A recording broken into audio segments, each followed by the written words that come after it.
Hola, bienvenidos una vez más a nuestro espacio Entrevistas A, un espacio que trae para todos vosotros Beatriz Garrido. Y en esta ocasión desde un lugar muy especial para mí y con una persona muy especial para mí. Estamos en la Iglesia Evangélica de Ares, Ares, La Coruña, iglesia de la que fui miembro durante muchísimos años. Aquí conocí al Señor, aquí me bauticé, aquí me casé. Y hoy estamos con Mari Rodríguez, miembro de esta iglesia también. Y hace mucho que yo quería entrevistar a Mari, yo y más gente, porque tiene un testimonio que os invitamos a quedar a escuchar, porque es muy impactante. Yo sé que te va a costar, pero con la ayuda del Señor vamos a hablar un poquito y deseamos que sea de mucha bendición para vosotros, así que os invitamos a quedar, ¿de acuerdo? Bueno, Mari, ante todo, bienvenida. Gracias. Gracias por concederme esta entrevista, de todo corazón. Y bueno, te llamas Mari Rodríguez, naciste y vives todavía al día de hoy en Maniños, que está muy cerquita de aquí de Ares. Sí. Y hay cosas muy, entre comillas, duras que el Señor ha permitido en tu vida, pero vamos a empezar un poquito por cositas que yo ni sabía, que eres algo mayor que yo, y cositas que no me acordaba, ¿no? Pero de las cosas importantes, y te conozco, nos conocemos hace muchos años, porque... Vamos a ver, Mari, tú, ¿cómo conoces el Evangelio? Porque yo recuerdo ser de familia toda la vida creyente, si un día apareces con tus padres, me pierdo en las fechas y todo esto. ¿Cómo conoces tú el Evangelio? Bien, pues el Evangelio lo conozco de niña, no recuerdo bien la edad, pero más o menos calculo sobre unos 12 años. Viene a vivir al mismo barrio donde vivimos nosotros otra familia que a su vez conocía a mi abuela. Y esta familia pues iba a los evangelistas, que se decía de aquella, ¿no? Mucha gente hoy dice, pero bueno, da igual. Sí, los evangelistas. Entonces tenían una chica que era un poquito más mayor que yo, pero nos llevábamos bien. Y entonces me invitaron a ir a una casa culto. Y bueno, mis padres me dejaron y yo empecé a ir con ellos al culto. Cuando venía de vuelta, mi madre me preguntaba, claro. ¿Y qué hacen? ¿Y cómo son? Y todas esas preguntas que hacen las madres, no quería saber. También me regalaron un Nuevo Testamento. Entonces el Nuevo Testamento empezó mi madre a leerlo. Ya lo cogió ella, se apropió de él y empezó a leer el Nuevo Testamento. Y al poco tiempo, pues ya íbamos toda la familia. Vinieron ellos también, mis hermanos, mi abuela, iba toda la familia. Tu abuela, yo no sí. no recuerdo a tu no abuela. recuerdas a mi abuela. Pero tú tienes, o sea, eras tú la mayor, sí. Y luego tienes unos hermanos, sí. 8 gemelos. Gemelos. Javier y Juan Manuel. Sí. De mi juventud, un poco más jóvenes que yo también, 8 años más jóvenes que tú. Ajá, sí. Bueno, yo recuerdo ver a tu madre, era una mujer especial. Sí, guapa, era. una de estas gallegas guapas que cantaba de maravilla, con una casa que hospedaba a todo el mundo. Tu papá, un hombre que, entre comillas, adoraba a su mujer, vamos a decir luego por qué. Te recuerdo a ti jovencita, muy guapa, tengo recuerdos entrañables de cuando llegasteis a la iglesia, aunque ya te digo, no controlo mucho porque hace mucho de esto, ¿no? ¿Qué sucedió un día con tu mamá? Con mi mamá. Bueno. Cuando tú tenías unos 19, por ahí. Cuando ella tenía 19 años. Ellos primero se convirtieron, se bautizaron y eran lo que dices tú. La vida de ellos fue un cambio grandísimo porque pasaron de ser los parranderos de la pandilla. ¡Qué gracia! Sí, pasaron de ser los que animaban siempre en la pandilla, pues a convertirse en evangelistas y eso fue, bueno, en aquellos años, ¿no? Fue tremendo, no solo a nivel de amigos de ellos, sino de nuestra propia familia, que nos echó de lado y todo eso, ¿no? Pero ellos amaban mucho al Señor y bueno, eran felices con el Señor. Y entonces, pues cuando yo tenía 19 años, mi madre se pone enferma. Empieza a tener hemorragias estomacales y, bueno, en cuestión de 25 días, pues se muere. Es que yo recuerdo aquello horroroso. Yo era una niña y no contabilicé el tiempo, pero recuerdo que era horroroso. Recuerdo ir con mi padre y mi madre, bueno, mi padre como médico, a visitarla no sé dónde, en Ferrol. Sí, al Hospital de Caridad, que era el que había de aquella... Claro, estamos hablando de hace mucho. Sí. Luego en Coruña, en lo que hoy es el materno, que era la residencia que había. Sí. Y se fue en nada. En nada, en nada, Mari. Así es. En ese momento, que no llevabais, o sea, sí que sé que erais personas ya muy arraigadas en la fe, pero tampoco había tantos años. No hacía tantos años, ¿no? Y de repente cae este palo. Sí. Y tú tenías un novio, sí. que soy tu marido, lleváis muchos años casados, tenéis hijos, nietos, un hombre precioso del Señor, José Manuel Framiñán, de la preciosa iglesia de Villar. Ajá. José Manuel estaba, como tantos gallegos en aquella época sobre todo, en Alemania. Así es. Buscando más vida. Ajá. Eres novios ya, ¿no? Éramos novios y éramos novios ya formales con proyectos para casarnos. Para casaros. Exactamente. Para empezar, en el momento que te muere tu madre, que es la muerte de una madre, ya independientemente de lo que vamos a comentar, ¿cómo está tu fe? ¿Cómo se tambalea? ¿Cómo se fortalece? ¿Cómo lo vives? Bueno, tengo poca memoria, pero a ver, mi fe en ese sentido no flaqueó, ¿no? Lo que pasa es que fue una situación muy extraña de repente, porque no solamente es que me quedo sin madre, sino que me tengo que afrontar, llevar la casa, llevar la familia, llevarlo todo.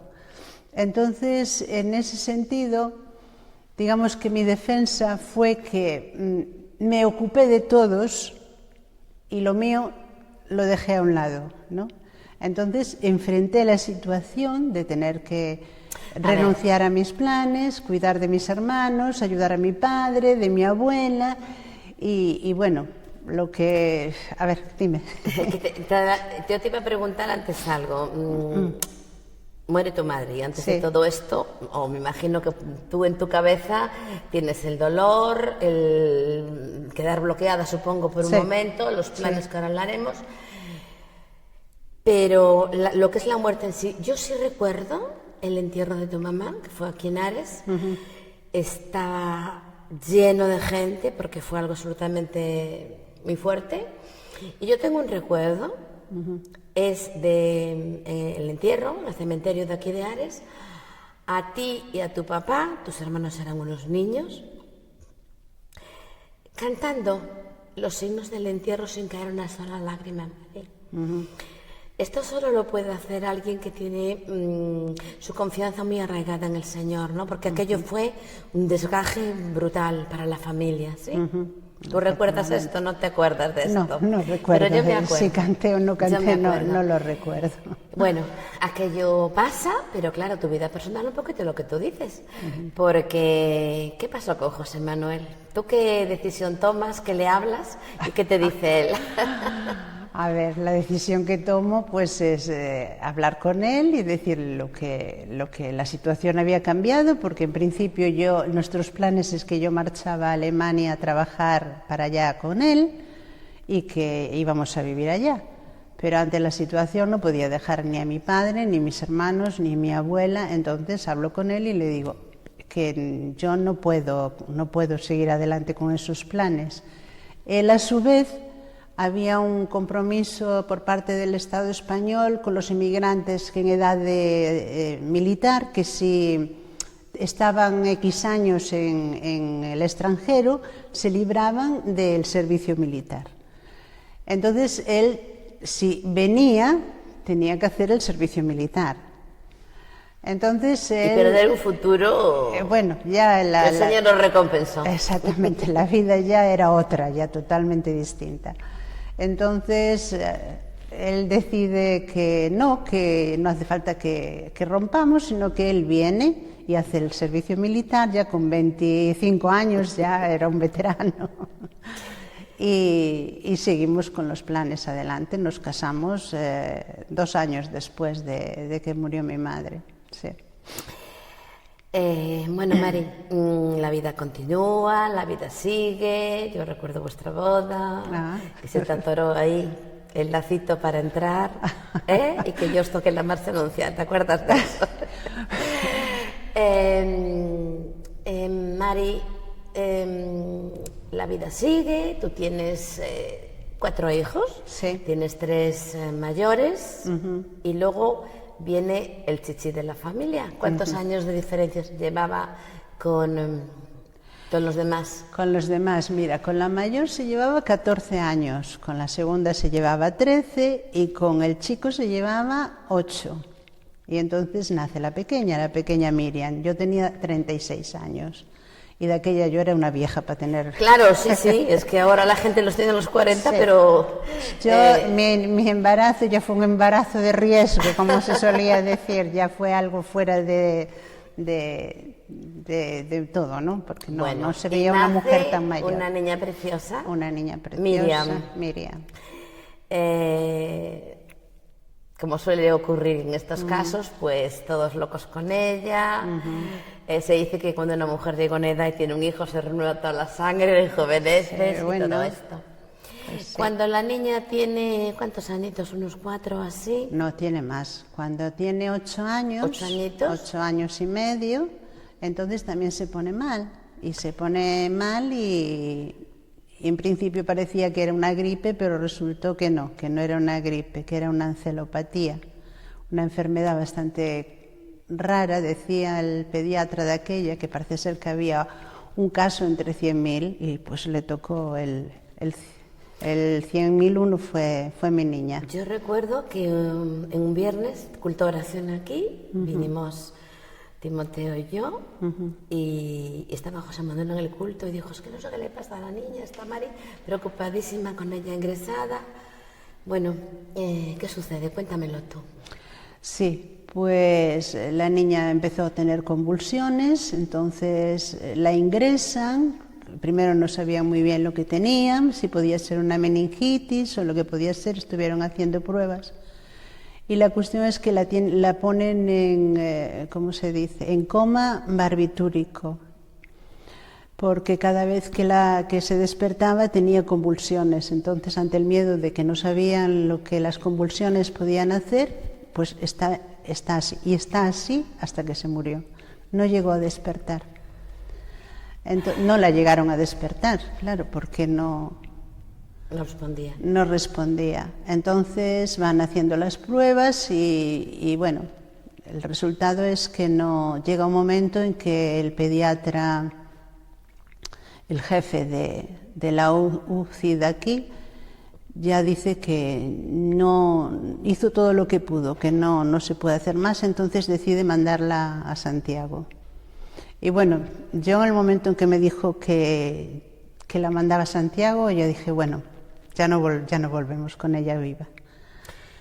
Tenía ya la seguridad de que, porque más que luchó este hombre por ella, no podía luchar ningún otro.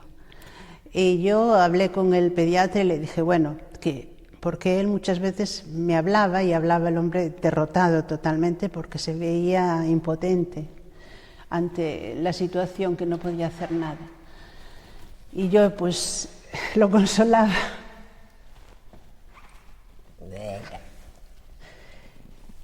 Y le decía que yo era consciente de que él estaba haciendo todo lo que podía, y se lo agradecía, pero que sabía que había otra persona por encima, que era Dios, y que la niña estaba en las manos de Dios y que Dios sería el que tenía la última palabra. Y entonces me dijo él, bueno, pues eso es muy bueno, que tenga esa fe es bueno.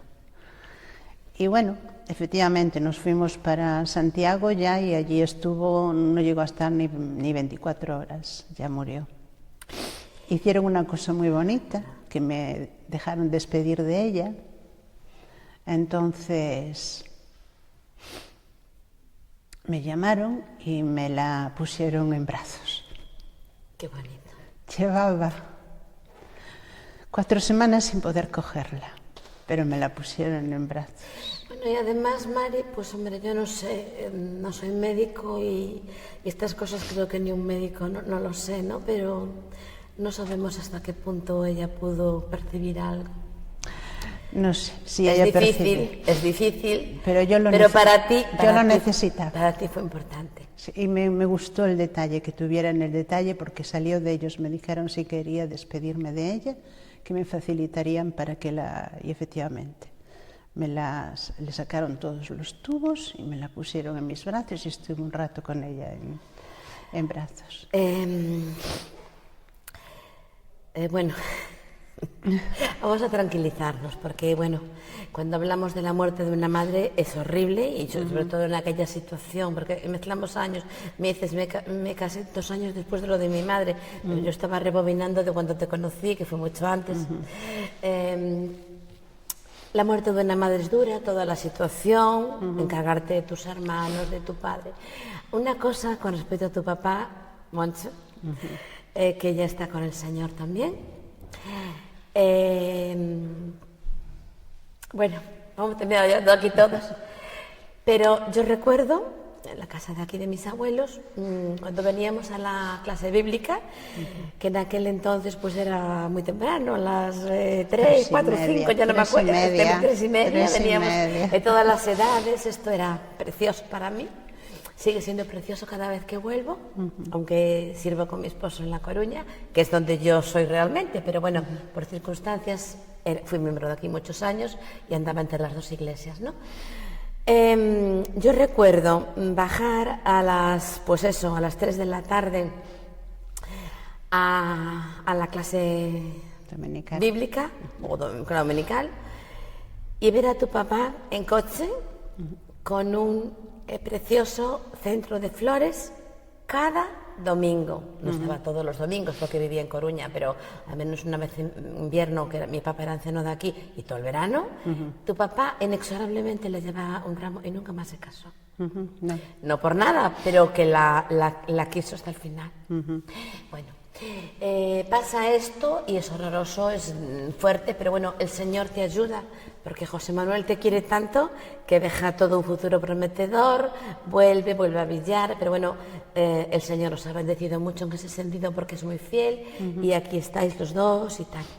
Ahora, creo, no lo puedo decir porque pido a Dios que no me pase nunca, creo que lo peor que puede existir en esta vida es perder a un hijo. Yo te he visto llorar muchas lágrimas para adentro, nunca para afuera, pero te he visto temporadas duras. Estamos hablando de ¿cuántos años hace? Casi 20. Sí, más de 20. Fue en el 80, en el 98, así que 22 años. Bueno. Sí.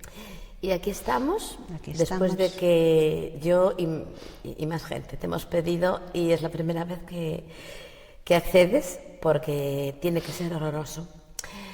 Dime, además de las lágrimas, del dolor, porque cuando a veces queremos espiritualizar las cosas de tal manera, creo que nos equivocamos. El Señor permite las cosas por alguna razón, no es que las mande, pero sí las permite, siempre con un propósito, pero nadie quita ni el dolor, ni las lágrimas, ni el sufrimiento, ni todo lo que os supone a todos, sobre todo a vosotros y sobre todo a ti. Cuéntame si hay algo que a mí se me escapa que yo no sepa, me lo dices, pero cuéntame un poco, independientemente de que con muchísimo dolor y todo lo demás, ¿cómo vas viendo ahí de alguna manera, aun a veces en medio de lágrimas que te ciegan, me imagino? ¿Cómo tú puedes ver la mano del Señor, su consuelo como persona creyente? Bueno, esto es difícil de contarlo, en el sentido de que es más que contar, es sentir. No el cuidado del Señor. Pero los gallegos sabemos expresar sentimientos. Sabemos, vale, expresamos sentimientos.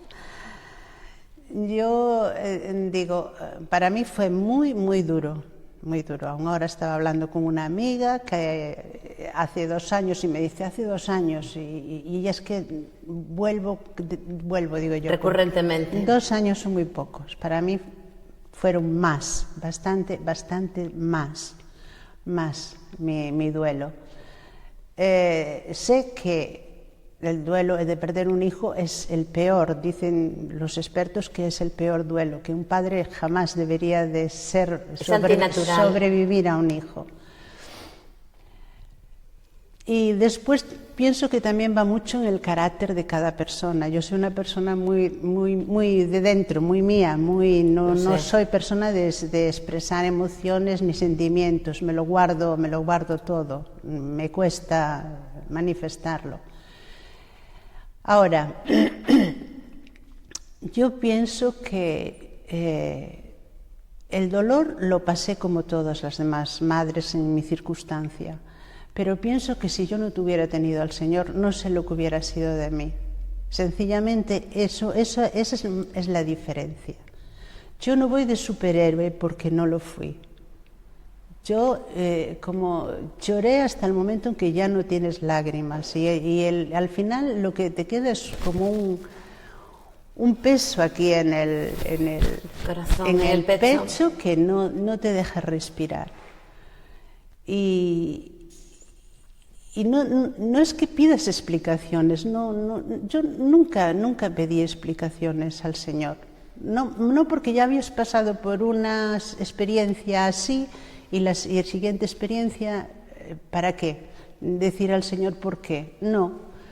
Mi deseo era que toda esa experiencia de alguna manera fuera para bien mío y también para mi familia, en ese sentido, ¿no? Entonces, esa era mi oración para el Señor. Era un poco como que en este momento la gloria sea para el Señor, que el Señor salga glorificado de esta situación y yo no me hunda de manera que el nombre del Señor fuera deshonrado. Bien. Esa es como una responsabilidad que yo sentía. Es absurdo, pero es algo no es absurdo para nada. Era lo que yo sentía, no decía yo, que por mi parte, por esta experiencia que estoy pasando, que sea para gloria de Dios y no para deshonra suya. Y bueno, el cariño del Señor, el amor del Señor, el cuidado del Señor lo sientes. Es alguien que está ahí a tu lado, alguien que está cuidándote, alguien que está sosteniéndote. Porque lo digo yo, sufrimos como cualquiera, pero si no fuera Él, eso sería terrible. Y en ese sentido, a muchos años después, ¿qué puedes decir? Bueno, a lo mejor yo te lo puedo decir desde fuera. Luego tú lo que piensas. Para mí, ver cómo yo te intuía muchas veces que venía aquí con un dolor brutal, pero nunca oí una queja. Sois personas que servís al Señor de muchas maneras, con una casa siempre abierta, mucho cariño para los siervos del Señor, doy fe. Entonces, en ese sentido, hablo personalmente, en medio de todo el dolor que ha supuesto, para mí ha sido una bendición vuestro ejemplo y yo creo que para cualquiera que os haya podido observar desde fuera, ¿no? Que es lo que tú me planteabas hace un momentito. ¿Cómo lo vives tú eso? ¿Cómo te parece? O sea, con humildad, pero ¿cómo dices, pues Señor, realmente he visto a lo mejor alguna anécdota que alguien se ha acercado a ti a decirte, oye, pues no sé cómo eres capaz o alguna cosa que yo desconozca? No sé, es que no sé qué decirte porque son cosas que... Y momentos en los que ni piensas, ¿no? Exacto. Se hace algo natural, vas viviendo la vida de esta manera y lo que buscas sobre todas las cosas es dar gloria a Dios con lo que eres y con las circunstancias en que Él te ha puesto. Y no sé, fueron circunstancias especiales, pero bueno, el Señor sabe por qué. A veces, Mari, estoy pensando en el Salmo 73, ¿no? ¿Cuántas veces, no? Porque a veces, hace un ratito predicaba a Timoteo y hablaba de esto, ¿no? Cuando una persona tiene un problema tan brutal, pues que estamos hablando de toda una vida muy probada, pero esto último es lo más fuerte. Siempre hay gente que ve desde fuera, no creyente o incluso creyente, ¿por qué le habrá pasado? Ajá. O porque el Señor permite, Ajá. o dónde está el poder de Dios, porque, bueno, la gente es muy libre de pensar lo que quiera. Sí. El no creyente, y tristemente a veces el creyente, cuando tenemos Romanos 8, que a los que a Dios aman, todas las cosas ayudan a bien, pero esto sucede. Supongo que nadie te lo habrá dicho, pero la gente es muy libre de pensar. Así. Pero Mari, esto no es así, ¿verdad? Dirígete porque es muy importante, porque yo he conocido a gente con problemas gordísimos y que, bueno, la gente es muy suya y dice muchas cosas que no vienen en la palabra del Señor, sino todo lo contrario, ¿no? Sí. Sí, bueno, en ese sentido, no... Tal vez no lo viviste, pero sí, sabes qué pasa, ¿no? No, sí, sé qué pasa, pero nunca me importó eso, lo que la gente pudiera llegar a pensar, que podía ser de parte de Dios un castigo. Bueno, mi concepto de Dios es totalmente distinto. Primero, Él es Dios. Para empezar. Soberano. Exactamente. Entonces, Él es el dueño y señor de todo lo creado. Y es dueño y señor de mi vida. Tuve la gracia de que Él me tomase por hija. Y soy muy consciente que le pertenezco a Él todo mi ser y toda mi vida. Y que Él pueda hacer con ella lo que quiera. Y no voy a ser yo quien le pida explicaciones. Con el hecho de que me haya hecho su hija, yo, digamos que en cierta medida, yo ya con eso me siento satisfecha. Y después que me vaya dando la ayuda para cada día. Y punto, y nada más. Que suceden estas cosas a unos y a otros, no. Él está en su soberanía y puede hacer con nosotros lo que crea conveniente. Y lo que dices tú, Romanos 8:28, todas las cosas ayudan a bien, exactamente. Y cuando Él nos prueba, después también nos dice Pablo en Corintios, nosotros después estamos capacitados para ayudar a otros que pasen por las mismas pruebas. Y es una bendición poder consolar a otros. Cuando tú consuelas a otro, tú mismo te sientes realizado, dices, ha sido útil, ha sido válido.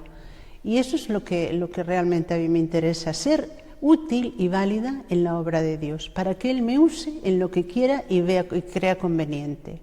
Oye, Mari, me encanta esto que acabas de decir, porque es algo que yo repito mucho. Yo puedo decir en algo que no he vivido, porque sirvo al Señor, porque además soy una persona que me gusta consolar. Yo puedo decir, estoy a tu lado, te quiero mucho, citar un versículo. No me gusta pasarme de predicar, me parece algo contraproducente, ¿no? Pero yo no puedo decir, te comprendo, no. Pero cuando es algo que de algún modo diferente yo he pasado, el Señor ha permitido que haya pasado en mi vida, voy a estar capacitada para consolar a otros. Esto es muy bonito, Mari. Es muy bonito. Me encanta lo que acabas de decir. Es muy bonito. Bueno, gracias nuevamente, Mari. Pero desde esta iglesia que está tan cambiada a cuando yo era una niña, sigue siendo de madera, sigue conservando el estilo inglés de a quien yo no conocí, los esposos. Doña Eloísa, don Arturo y doña Eloísa. Doña Eloísa y don Arturo Jennings, luego los esposos Davis, a quien tanto amé. Pero sigue siendo la misma iglesia del Señor. Nos conocemos hace pues muchísimo. Muchísimo, no. Nada, para nada. En la eternidad no va a haber años. Van a pensar que somos mayores. Nada de no. nada, somos lo que somos por la gloria del Señor. Te lo agradezco mucho, Mari. Pero yo ahora quisiera que te dirigieras ahí a la cámara y primero me dieras unas palabras para personas creyentes. Creyentes que aman al Señor, que conocen al Señor y que de repente surge un ictus, un cáncer, una historia de estas. ¡Plof! Y hay personas que, hombre, si de verdad son del Señor nos van a apartar, pero tienen sus lapsus, su separación, sus cuestionamientos al Señor, sus rebotes. Mira ahí y no sé dónde, porque esto sale por todo el mundo, que quiera verlo. ¿Qué le dirías? Pues, ¿qué le diría? Es que no sé, es un poco complicado. Que el momento hay que pasarlo, evidentemente, y tu mundo, como pasó a mí, tu mundo se viene abajo. Tú tienes tu vida, tus proyectos, tus planes, y de repente, pues, eso no se va a poder llevar a cabo. Pero yo creo que lo más importante es pensar que tenemos a Dios de nuestra parte y descansar en Él. Es lo único que podemos hacer. No hacernos muchas preguntas no vale la pena, porque no se nos van a contestar seguramente, y aparte que con el tiempo vamos viendo otra perspectiva de las cosas. Simplemente descansar en el Señor y dejar que Él vaya obrando en nuestras vidas. Y vamos a encontrar la paz y vamos a encontrar la fortaleza que el Señor nos va dando. Yo tenía una frase en la cocina y la tenía en un tablero donde pongo los apuntes y todas esas cosas. Entonces, por mucho tiempo fue el lema. Decía: ayúdame a recordar, Señor, que tú y yo vamos a sobrellevar este día. Y esa era la máxima. Un día. Simplemente, Señor, ayúdame un día. Todos los días era la misma historia, hasta que llegó un momento en que dejé de mirar el papelito, porque ya podía sobrellevar ese día, ¿no? Pero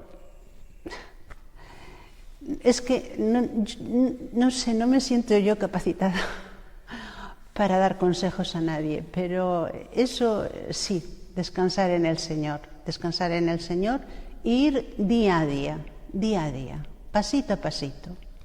Y el Señor va dando las fuerzas y nos va ayudando. Y ahora, pues, vuélvete a dirigir ¿A quién? A personas que no conozcan al Señor, porque siempre lo digo, si algo me gustan los medios de comunicación, y sobre todo en este momento que puede llegar a no sé qué lugar del mundo, que nos estén entendiendo hablar en castellano, y puede haber ahí alguien pues que no quiere saber nada del Señor, no crea en Él, y puede pensar qué injusticia, qué Dios tirano, con una persona se ha ensañado. Imagínate, es que se puede pensar de todo. Dile alguna palabra y háblale del Evangelio, por favor. Bueno, esto igual hasta se me hace un poquito más complicado. Yo entiendo que el momento del sufrimiento a veces no es el mejor para acercarnos a Dios, pero es la única solución que podemos tener cuando sufrimos. Solamente Él puede entendernos y solamente Él puede consolarnos y solamente Él puede restaurarnos. Hay en la palabra de Dios un versículo que me gusta mucho, que está en Hebreos, que habla de Jesucristo y que dice que, a ver si ahora no soy capaz de recordarlo, que Él puede tener compasión de nosotros porque Él ha sufrido todo aquello que nosotros podemos sufrir. No tenemos un Dios lejano, sino todo lo contrario. Tenemos un Dios que vino a este mundo para vivir como nosotros, para sufrir como nosotros, para entender como nosotros sufrimos. Y ese Dios ahora está en el cielo. Es Jesucristo y está esperando que nosotros nos acerquemos a Él. Cualquier situación, cualquier problema que tengamos, cualquier sufrimiento, Él lo conoce. Él sabe cómo nos sentimos, porque sobre todo fue hombre y vino a esta tierra no solo para entendernos, sino para morir por nosotros, para que nosotros podamos tener esa relación con Él y con el Padre y que podamos vivir con Él eternamente. Dios quiere lo mejor para nosotros, pero mientras estemos en este suelo va a ser un poco difícil por causa del pecado y por causa del diablo. Pero Él sí está preparando un lugar para aquellos que sí queremos estar con Él y viviremos con Él eternamente. Mari, ya terminamos. Esta mañana en el culto de adoración se repetía por distintos hermanos un versículo con el que me gustaría terminar. Es un versículo dirigido a quien sea, sí, pero que en estos momentos, y dado la temática de la entrevista, para creyentes y para no creyentes, ¿no? Pues sí. Jesucristo dijo: venid a mí, todos los que estáis trabajados y cargados, y yo os haré descansar. Dedicamos este versículo a todos, ¿verdad, Mari? Así es. Bueno, pues nuevamente, gracias, Mari. Sabes que te quiero un montón. Un besillo. Gracias por tu ejemplo para mi vida. Bueno. Gracias por todo y que el Señor os siga ayudando siempre, porque de verdad que lo ha hecho. Y lo vuelve a hacer otra vez. Muchas veces hablamos y pensamos en milagros y en historias. En este caso el Señor no ha querido hacerlo, pero el milagro de que estés aquí contando esto y fiel en el Señor y siempre sirviéndole como de costumbre, ya es un milagro. Así que gracias, Mari, gracias a todos vosotros por habernos escuchado a este momento. Esto ha sido Entrevistas a Beatriz Garrido, Mari Rodríguez, en la iglesia que tanto amo, de Ares, y para ti, donde quiera que estés. Dios te ama mucho. Acércate a Él, porque está deseando que lo hagas y Él promete acercarse a ti. Que Dios te bendiga. Amén.